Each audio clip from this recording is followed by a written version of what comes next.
Camila González está en los controles ahora. Hola, Cami. Y les contamos que mañana se estrena la obra Las Aristócratas de Compañía Fa, quienes están en coproducción con el Teatro Nescafé, una obra que tiene un elenco fabuloso con Luz Jiménez, Sigrid Alegría, Claudia Pérez, Tamara Ferreira, Daniela Gala y Pascal Celaya, que está codirigida por Tamara Figueroa, quien se hace cargo además del diseño integral, y también codirigida y encargado de la dramaturgia, Felipe Zambrano, quien nos acompaña a esta hora. ¿Cómo estás, Felipe? Muy bien, gracias. Muchas gracias por invitarme, Antonio. Un placer tenerte acá. Y cuando me preguntaron, oye, ¿tenés ganas de ver Las Aristócratas? Yo, por supuesto, me encantó El traje del novio, eso. que es una de las obras más exitosas que ha escrito Felipe, y por supuesto a mí, yo me gusta seguir a los dramaturgos que han logrado, en ese caso, ¿cierto? En el caso del traje del novio, dar una luz interesante, nueva, respecto al tema de la maternidad, al tema de los dolores, de la dictadura desde un lugar súper lateral, diríamos, ¿no? Y poco visitado. Sí. Y en este caso, esto es lo que sabemos hasta ahora, luego Felipe nos va a dar detalles, Las Aristócratas nos enfrenta a un grupo de mujeres en el Chile de 1931 que van a tener que revisar la historia de las mujeres de 40, 50 años antes, ¿no? Más o menos, sí. Más o menos, y ver qué ha pasado entre medio, ¿no? Y uno podría decir, el sufragismo pasó entre medio. Sí, claro. Pero estas no son cualquier mujeres, además son mujeres oligárquicas, son mujeres aristócratas. ¿Cómo llegaste a esta historia? Bueno, esto surge el año 2022 porque un grupo de actrices jóvenes que lideraba la actriz Thais Zúñiga me invitaron, digamos, en el marco de una investigación de la Universidad Católica, a escribir una dramaturgia sobre las mujeres aristócratas de finales del siglo XIX, en base al texto El sentimiento aristocrático de María Rosario Stabili. Y en base a esa investigación surge esta pieza dramatúrgica. Esa investigación se hizo y tomó otro rumbo escénico, digamos, y a mí me quedó el texto. Entonces, a mí me pasa personalmente que nunca he concebido que una dramaturgia se escriba para que quede empolvada en algún cajón, ¿no? De hecho, porque se completa en el escenario. Claro. Y bueno, desde ahí ese es el origen primero. Y luego pasa esta segunda etapa con esta producción que es lo que se estrena hoy día, donde yo comienzo una segunda escritura un poco permeado de todo lo que fue El traje del novio, que El traje del novio es una obra sobre el tráfico de niños y niñas que hubo en dictadura, y por todo el fenómeno que fue me quedó dando vuelta el tema de la maternidad, porque me di cuenta que era como un secreto a voz, un secreto del país, de las personas, el no hablar sobre las maternidades que no pueden ser ejercidas cuando fuerzas involuntarias impiden que eso sea posible. ¿Me explico? Sí. Ese sería el segundo factor. Y el tercer factor tiene que ver con una historia familiar donde a una mujer la llevaron al campo, que se embarazó fuera del matrimonio, para que ese hijo o hija pasara por otra persona. Con estos tres factores, digamos, todo eso se mete a la juguera y sale finalmente Las Aristócratas, que es una obra que ocurre en dos tiempos, en 1931 y en 1891. En 1931, María Beatriz Tati Undurraga, primera actriz, recibe una obra sobre una mujer que en la Guerra Civil de Chile se embaraza fuera del matrimonio y la lleva en el campo para que su hijo... Que era una práctica muy común. Muy común, más de lo que yo hubiese pensado antes de escribirla. Y bueno, y en ese proceso, Tati, en el estudio del personaje, comienza a una indagación, un entrelazado entre el personaje de su obra y su propia vida. Ahí hay un secreto que invito a todas las espectadoras y espectadores que lo vayan a descubrir. Pero, ahora, dígame. Sí, Felipe, pero hay una cosa que a mí me parece súper interesante, ¿no? Que tiene que ver con lo que diríamos ahora el feminismo transaccional. Siempre lo digo mal, pero esta idea de que la condición de ser mujer no es igual para todas las mujeres, que no es lo mismo yo, que soy una mujer mestiza, pero educada, profesional, ¿cierto? Que independiente y trabaja desde eso, que una mujer inmigrante, una mujer mapuche, una mujer lesbiana, ¿no? Y en este caso tú te metes con mujeres sin duda sometidas por el patriarcado en ambos momentos, ¿cierto? 1890, 1930, pero que son de una clase social privilegiada. Cuéntanos respecto a ese cruce. Sí, pues tienes mucha razón con lo que estás diciendo. Nunca había escuchado ese concepto. Transaccional, siempre lo digo mal, lo voy a buscar bien porque... Está bueno para... Sí, pues son mujeres... Bueno, como esto surge en base a una investigación a la que me invitan a escribir, el tema de la aristocracia viene a servir como un contexto, así como por ejemplo en el traje del novio teníamos como contexto la sastrería, como un contexto para hablar de algo que es mucho más universal, que tiene que ver con cómo los patrones sociales pueden impedir a este grupo de mujeres vivir en plenitud su libertad, los amores, y las pulsiones biológicas que tienen de por sí. Efectivamente, como tú dices, no es lo mismo ser, y me gustaría ampliar el concepto, ser un ser humano, ser humana, dependiendo de la clase sociopolítica, socioeconómica, por ejemplo, en la que te tocó nacer. Y eso lo tocamos mucho en la obra. Hay un texto incluso de la Luz Jiménez que dice, ser aristócrata no es lo mismo que ser pobre no es lo mismo que ser mujer. En fin, es algo que abordamos en la obra. Y son mujeres estos personajes que como te decía, se ven limitadas de poder vivir la vida como ellas quisieran porque hay un contexto social, socioeconómico, que les dice cómo deben vivir, cómo deben convivir y cómo deben comportarse. Uh-huh.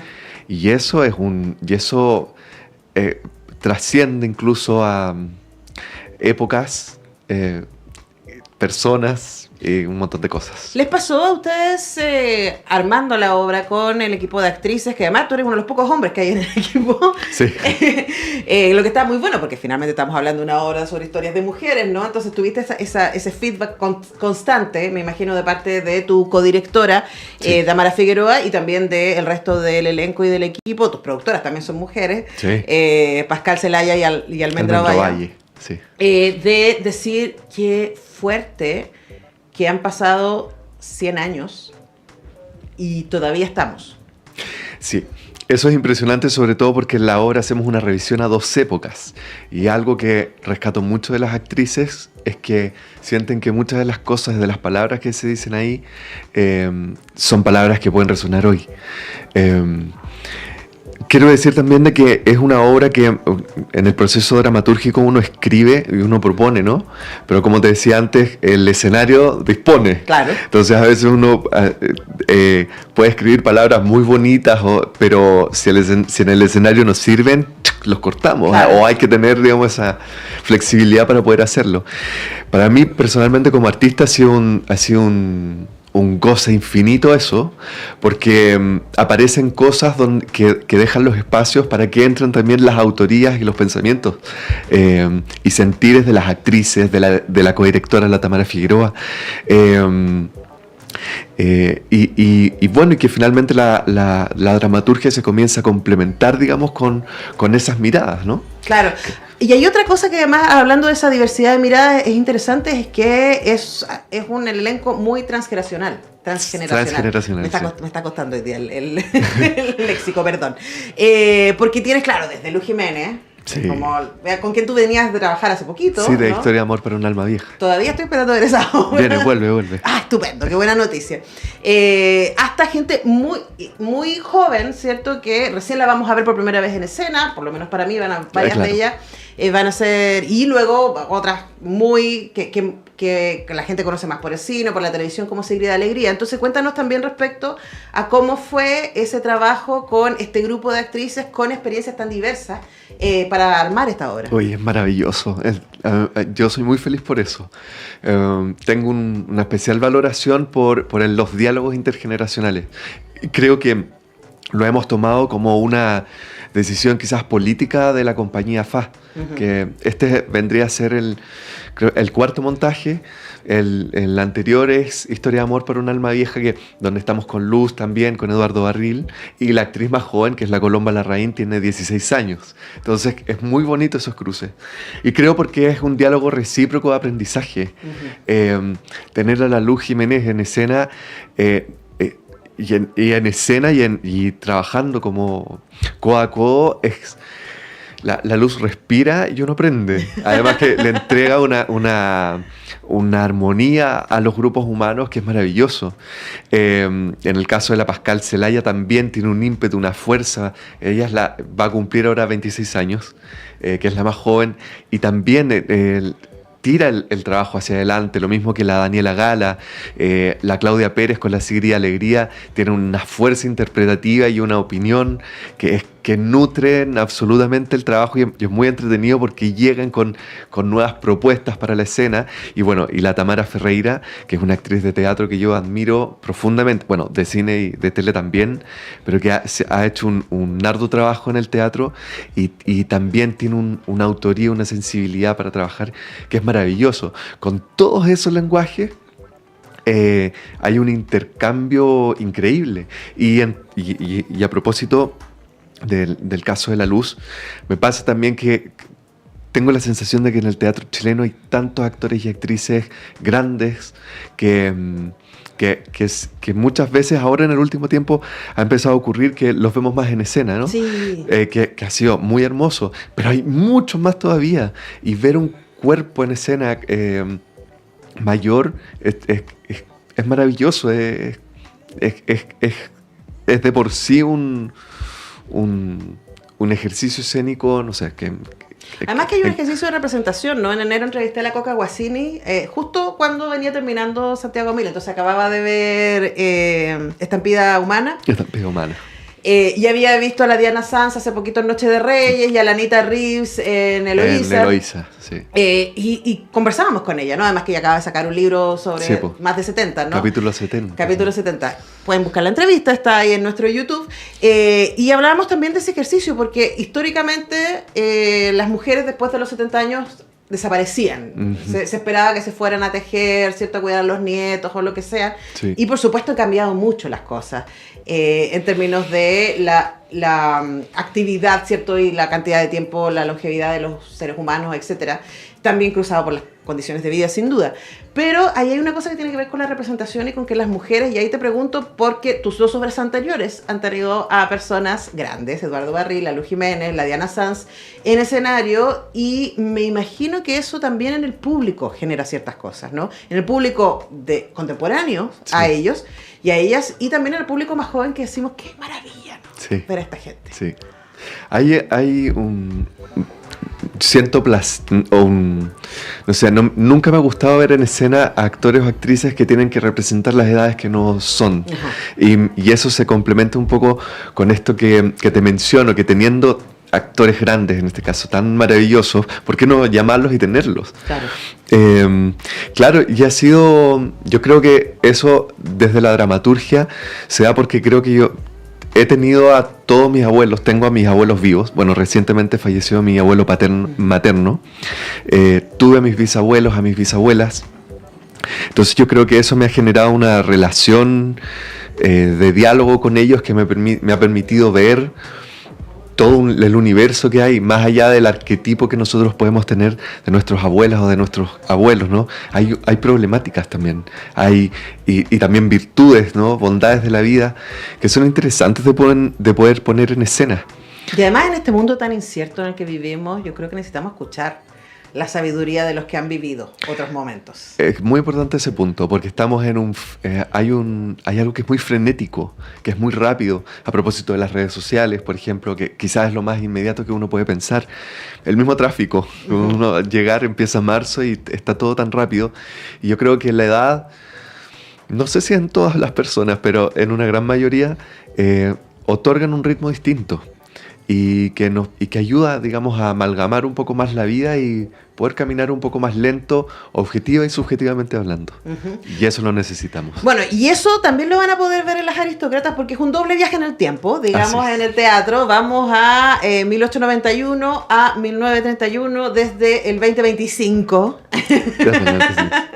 Y además es una manera también de conmemorar, ¿no?, el Día Internacional de la Mujer, porque va a estar justo en función y yo voy a verla justo el 8. ¡Oja! Va a ser mi manera de también participar de las conmemoraciones. La obra se estrena hoy. Hoy. Y hasta el domingo, además son solo 4 funciones, sí, hasta ahora, hasta luego ahora vamos a ver, pero son solo estas 4 funciones, sí, para ver Las Aristócratas a las 20 horas en el Teatro Nescafé de las Artes. Las entradas ya están a la venta tanto en el teatro mismo, acá en Manuel Montt 32, como a través de Ticketmaster. Felipe, gracias por venir el día del estreno, además. Gracias a ti por invitarme. Además, me encanta estar acá. Un placer conversar contigo y nosotros vamos despidiendo rápidamente este programa de jueves, deseándole mierda a ti y a todo el equipo, querido. Muchas gracias. Que sea un gran estreno. Yo les voy a ir a aplaudir el día sábado. Y nosotros les invitamos a que continúen en la compañía de Radio Universidad de Chile y todo el equipo. Regresa mañana a las 10 a hacer un nuevo semáforo. Chao.